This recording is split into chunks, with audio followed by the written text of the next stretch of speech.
Hi there, welcome to Pithy Polemics. We're a group of friends who are interested in discussing topics in philosophy, theology, history, fantasy, and more. My name is James Liang. I'm a part-time seminary student who's interested in philosophy, theology, and apologetics. In this channel, I'm going to summarize books I'm reading at the moment and provide my preliminary thoughts on them. My hope is to get interested listeners up to speed on the topics we discuss and provide a forum for sharing and discussing our thoughts. This is the third video in a chapter-by-chapter series on Brian Davies' book, The Thought of Thomas Aquinas, which provides an overview of Aquinas' positions on a number of theological issues. In this video, I'll be discussing Chapter 3 of the book, What God Is Not, which focuses on the doctrine of divine simplicity. Although Aquinas argued that God's existence can be demonstrated and certain divine attributes can be ascribed to him, he doesn't think we can truly know what God is, only what he isn't. Of course, this doesn't mean that we can't make any true predications of God, we just spent the entire last chapter doing that. Rather, for Aquinas, to know something is to grasp its essence, or definition, and it's in this quantitative sense that he thinks humans are incapable of understanding God. This goes further than saying that there are some parts of God that are a mystery to us. This is to say that when we use words to talk about God, there's a sense in which we don't know what we're talking about because our minds can only think in categories made known to us in creation. Since we don't directly experience God with our senses, we can't truly comprehend his nature. So why does Aquinas think this? Davies explains that it's mostly due to the influence of Neoplatonism. Quoting figures like Plotinus and Proclus, he says that Neoplatonists thought of God as utterly and thoroughly inconceivable. The figure most influential on Aquinas was Denis the Areopagite, a 5th or 6th century Syrian Christian who distinguished between cataphatic theology, talk about God in which we affirm things about him, and apophatic theology, talk about God in which we deny things about him, and argued that the primary mode by which we understand God is the latter. Like many others in his day, Aquinas held Denis up as an important authority and frequently quoted from him, undoubtedly making him a major source of Thomas's agnosticism about God. Another reason for this is Aquinas' empiricist epistemology. He held that human knowledge, that is to say, the essences of things we grasp with our minds, ultimately derives from sense experience. However, since God is immaterial and undetectable with the senses, Aquinas believed that we can't know anything directly about God and can only reason about what he's not. The third and final piece of Aquinas' foundation is the doctrine of divine simplicity, a classical theistic doctrine held by Ibn Sina, Maimonides, Augustine, and Anselm before him. Aquinas understood this doctrine to maintain that God is utterly simple in that he is unchangeable, not an individual, and not created. In order to understand what Aquinas means, we first have to explain what Aquinas meant by change and individuality.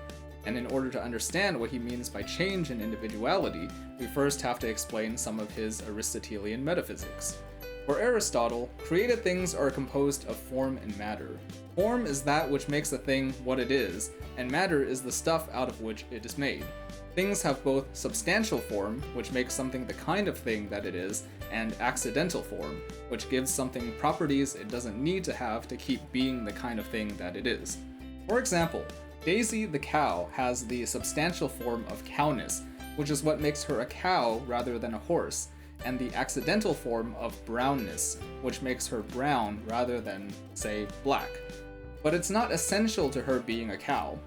When Daisy dies and gets turned into beef, she ceases to be a cow and undergoes a substantial change into beef. So now she no longer has the substantial form of cowness and instead has the substantial form of beefness. However, Daisy the cow and the beef she became are both composed of the same matter. They were both made of the exact same stuff, even after undergoing a change in substance. Another way of putting it is that matter is what gives something its potentiality, and form is what gives something its actuality. By analogy, a piece of Play-Doh is akin to matter, and what it gets molded into is akin to form. But when we have two things that share the same substantial form, how can we tell that they're two individuals rather than one? For example, how do you know that James and John are two instances of the kind human and not one unit? It couldn't be that their accidental properties are different, because you can imagine two identical people that we would still want to say are two different individuals rather than the same person. It also couldn't be that they differ in substance, because they obviously share the same human essence. For Aquinas, the answer is that they have different matter. What makes James different from John is that James is this human, while John is that human. That's what Aquinas means by an individual. With these definitions in mind, we can now take a closer look at Aquinas' doctrine of divine simplicity. Plainly speaking, divine simplicity is the denial that any of the categories we looked at just now apply to God. That is to say, God is incapable of undergoing substantial or accidental change, is not composed of form and matter, and is not an individual of a kind.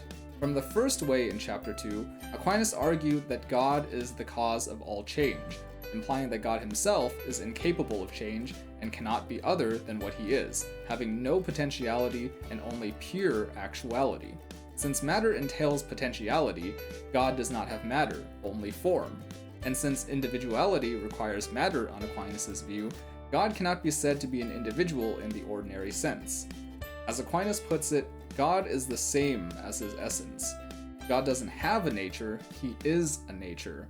What God is cannot be separated from who God is.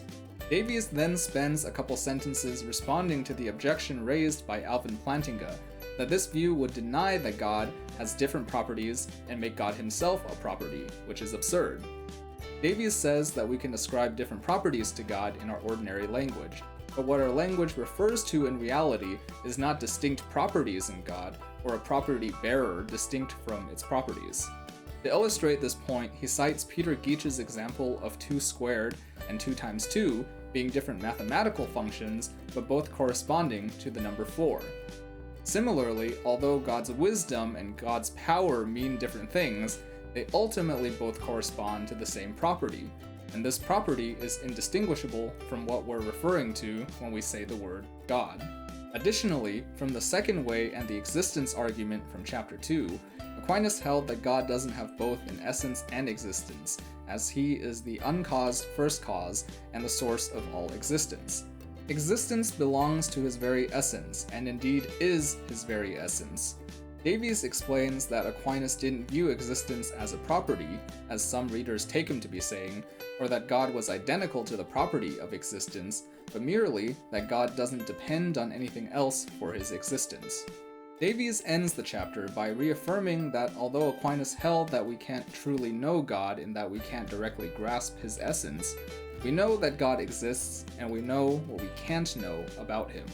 By way of analysis, I think Davies does a good job of explaining Aquinas' motivation for holding to divine simplicity, the Aristotelian metaphysics guiding his thinking, and responses to common objections or misunderstandings of his view. I already voiced my main issues with divine simplicity in the last video, so I don't have that many new things to add, but I can respond to some of what Davies says here. Davies' response to Plantinga's objections relies on a distinction between the meaning of an adjective and the property it refers to, and he uses Peter Geach's example of the square of 2 and the double of 2, both referring to the number 4. This distinction is well taken, but I don't think the analogy resolves the issue raised by Plantinga. 2 times 2 equals 4 and 2 squared equals 4 are both true statements because of an essential property of the number 4, namely its factorization into 2 times 2.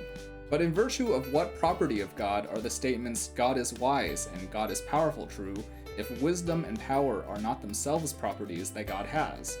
According to the doctrine of divine simplicity, God doesn't have any properties, he just is the pure act of being. It seems like we're left without a good answer here. Davies also seems to understate the significance of the claim that God's essence is identical to his existence. This doesn't just mean that God doesn't depend on anything else for his existence, everyone agrees with that. Rather, the doctrine of divine simplicity makes the much more radical claim that God doesn't have an essence apart from his existence. This means that when we ask questions like, what is God and what is God like, we can't ever get a straight answer. From Aquinas' perspective, we simply can't know. If the only positive thing we can know about God is that he exists, then we're left with a deep agnosticism regarding God's nature and character. Proponents of divine simplicity like to emphasize that this doctrine highlights the vastness of the gulf between the creature and the creator, and the uniqueness of a being who is utterly unlike anything we can think or imagine. But for me, I'd like to know who the God I worship is, and whether he is worthy of worship. It seems to me that a being worthy of worship is powerful, wise, good, and just in his very essence, not a being whose essence is clouded in incomprehensible mystery. Next time, I'll be summarizing chapter 4 of Davies' book, Talking About God, which explains Aquinas' doctrine of analogy. I hope you enjoyed this video. If this has been helpful to you, please help us out and like, share, and subscribe.